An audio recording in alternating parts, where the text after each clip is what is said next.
Hello everybody, I'm Novi and welcome back to the channel. As we look ahead to a Ring of Honor pay-per-view that's under a week away, that I'm sure most of you probably had no idea was coming so soon, and will most likely be something that we all watch, we all enjoy, and then afterwards we'll go back to not caring about Ring of Honor, I thought it best to have that discussion about Ring of Honor today. The discussion I've been putting off until things really felt dire, which they kinda do right now. It's been over 2 years since Tony Khan bought ROH, which is plenty of time to see what it actually is, and enough time to see what its future might look like. And when I really think about the latter, the future ROH that I see doesn't fill me full of excitement. Excitement I remember having when Tony first bought the brand all that time ago. Excitement that we all had all that time ago. Back then, he saved the company from being a tab on Peacock, and I'm sure anyone with ROH nostalgia can be thankful for that, but that doesn't mean that it can't still be better. If you enjoy it in its current state, more power to you. Wrestling is subjective when it comes to enjoyment, but I think the issues that I'm gonna talk about today are objectively hurting ROH as a brand right now, and even the potential brand that it could maybe turn into. Today, I wanna go through all of them and rant about everything that I have wrong with current ROH. And then I'm gonna give solutions that I think are actually doable to everything I'm gonna bring up and more. We should expect a better ROH, and I think I have plenty of good ideas of how we get to it. Before we get into it though, make sure to leave a like on this video and subscribe to the channel for streams every Wednesday before Dynamite and new videos just like these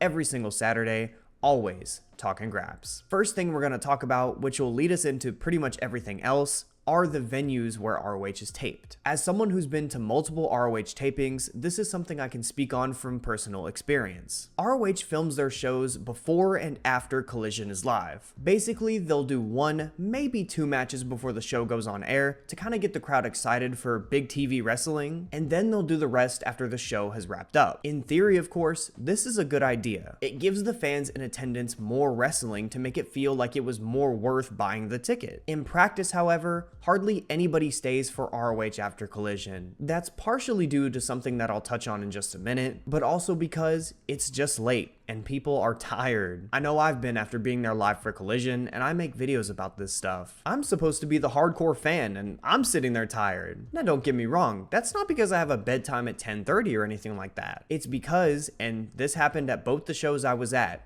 ROH doesn't stop filming until late into the night. In my case, it was nearly 12:30 p.m. Now look, I love watching as much graps as I can possibly watch, but this is ROH we're talking about. Putting on the kind of matches they do that late into the night is crazy. And honestly, that's the root of the issue right there. I remember I've tried to stay for ROH both times, but in one of the times specifically, I heard Layla Hirsch's music hit at 11:30 p.m. with a jobber already in the ring. They were putting on a squash match, mind you, not the first of the night by any means, at 11:30 p.m. I decided enough was enough right then, and it's not because of Layla or anything like that. I want to be very clear. It's more of that wider issue about the matches ROH is putting on. Whether it's at a live taping or just watching the shows at home, who wants to watch almost entirely squash matches for 2 hours? To put it in perspective, let's look back at the cards for both the ROH tapings I was at. Combined on those 2 shows, there were 25 matches total. For transparency, not all of them were taped at the shows I was at, but they premiered on that episode of the TV, so that's why they're being taken into account. Now, you're probably sitting there thinking, that's more grabs, that's more wrestling to watch. How can that be a bad thing? Well, I should say that only 3 of the 25 matches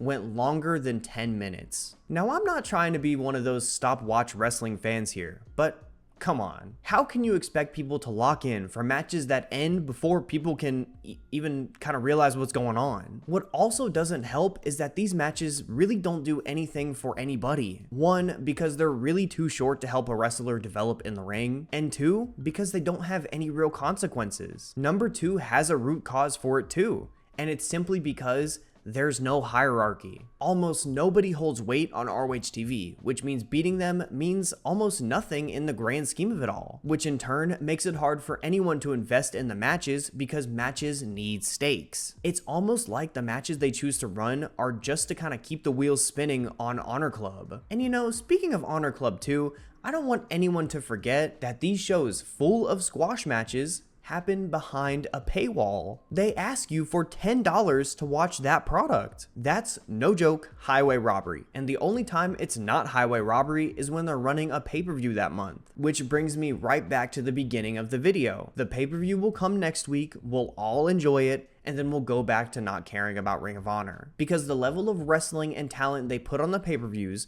is 100% completely and totally different from the weekly TV. For example, on that pay-per-view coming up, we're gonna see Mark Briscoe versus Roddy Strong for the world title, which we all know will be a great match, almost undoubtedly. But guess how much of it was built to on Honor Club? Well, I'm sure you guessed it. It's almost none of it. I mean, it's pretty difficult to do so when they never book the ROH World Champion on ROH. Mark has had 2 matches since winning that belt 4 months ago, and one of them was against Griff Garrison. And I don't mean to beat a dead horse, but who the fuck is Griff Garrison? You can't expect anyone to care when the champions of the brand aren't on the TV shows. We see that because there's one thing that people care about on ROH, and that's the women, because they're on every week. This and everything else I've gone on about in this video so far all connect. They're issues that are caused and exacerbated by one another, so we have to break them down one after the other, and really solve each one of them to solve all of them. To start with the solutions, let's bring it back to the venue issue that the whole rant began with, because just like it did then, it leads into everything else. At the core of that issue is how they tape the shows after Collision. It makes for dry shows with hardly anybody there that lack character and personality. That all kind of combines to make for a very unfun watch. So I think the best way to avoid that is to find somewhere where you can do tapings of the show every single week. Or you can tape them in batches, just like how they used to do with Dark. They could maybe do it at Universal Studios, the place where they did the Dark batches at, the esports stadium in Arlington that they're running all summer long, or some random college's studio or stadium like how NXT used to do with Full Sail. Whatever they choose, it has to be long term and it has to be unique. ROH can't keep looking like AEW if it had thousands less people. It needs to have its own distinct presentation to make it feel different from any other wrestling show out there right now. Even if it is worked just like AEW at its core, a distinct personality would mask that quite a bit. Plus, if they were to do tapings for ROH shows specifically, it would mean people that actually want to watch ROH would be more likely to come to the shows. You might have ROH fans specifically that know when to cheer and boo people, which of course makes it a whole lot easier for the wrestlers, both young and old. But what also comes with this idea is that they're gonna have to get people to specifically pay for an ROH ticket, and they just won't do that if the show is full of 3-minute squashes. So next up, I think ROH would have to start putting on some real matches. Some that at minimum go over 10 minutes in length consistently. That wouldn't just help with getting people to care, it would also help the wrestlers themselves, because they'd start getting actual ring time that matters. But I do understand that just putting on longer matches won't get people to buy tickets, especially if the people in the matches are random talent that AEW has contracted, that in most cases won't see main AEW very often, if at all. So what I think they should do is implement roster exclusivity. So when some main AEW name, like for example Roderick Strong, comes to challenge for a belt, they have to win matches on ROH specifically to earn their shot. What this will also do, aside from that, is force the booker to focus on a set group of talent and build them up to be stars that people come to see purely based on their ROH work. To do that though, they're gonna need a hierarchy, which is the next thing I'm gonna implement. I've talked about it in depth on this channel and have mentioned it countless other times, going into how it would benefit the main AEW shows. But I think it would also do the exact same thing for ROH. It would create stakes, lay the foundation for easy stories to be told, establish character arcs, add weight to any given wrestler winning or losing. Like,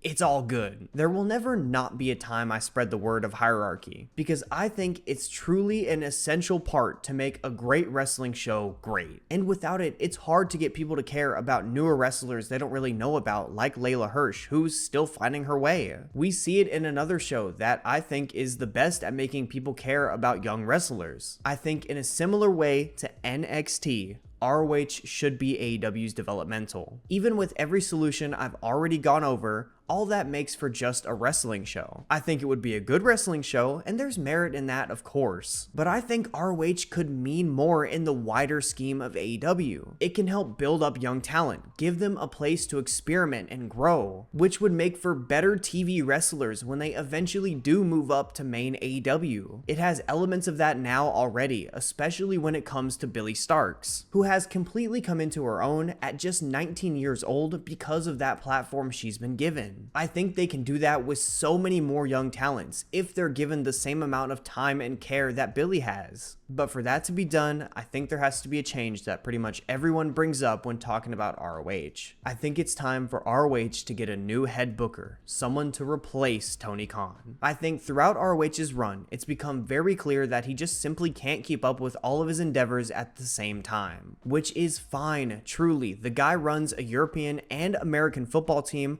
on top of his wrestling company. But that doesn't really matter when talking about ROH getting better as a show. They need someone who's able to spend all of their time cooking up things for that TV program. That's why I'd bring in someone who could do that, someone with a new, eggs in one basket mind. A new mind with fresh ideas too would also help the show feel more like its own thing. Something I did say was really important earlier. Finding a new head booker is not an easy thing to do, and I wish I had someone in mind right now. Hell, I would say Danielson, even if I know that would probably never happen. So I trust it to the powers that be to find someone competent to do the job. Someone that preferably doesn't just, consider their favorite wrestler. Now, for my last idea, I want to circle back around to Honor Club and its $10 paywall. All of the solutions I've been bringing up in this video have all been presented with growing ROH as the main idea in mind. And I think a paywall clearly isn't the way to do that. I get it, they want to make their money. But with so much wrestling to watch every week, asking people to give you $10 for more of it feels like a big ask, especially considering the state of the product right now. So what I would do is make it as accessible as possible. Allow the show to reach as wide of an audience as it can so that when the TV execs come knocking, you're ready with some big numbers to present them. To do this, I'd throw weekly Ring of Honor TV episodes on YouTube. If you want to get as much exposure to as many people as possible, there's really no better place to do it. And even though I think they'd be losing out on a chunk of revenue, which they probably wouldn't be happy about, I think the move would pay dividends down the line. And maybe someday through that and everything else I've said today, ROH can be a product that people consistently watch every single week. Not because it connects to AEW and they like AEW, but because ROH itself is better. Because like the title, it absolutely should be.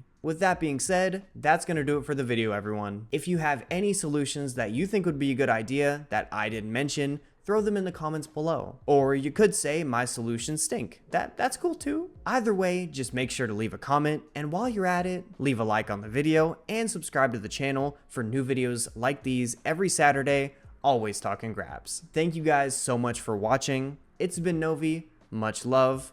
Peace.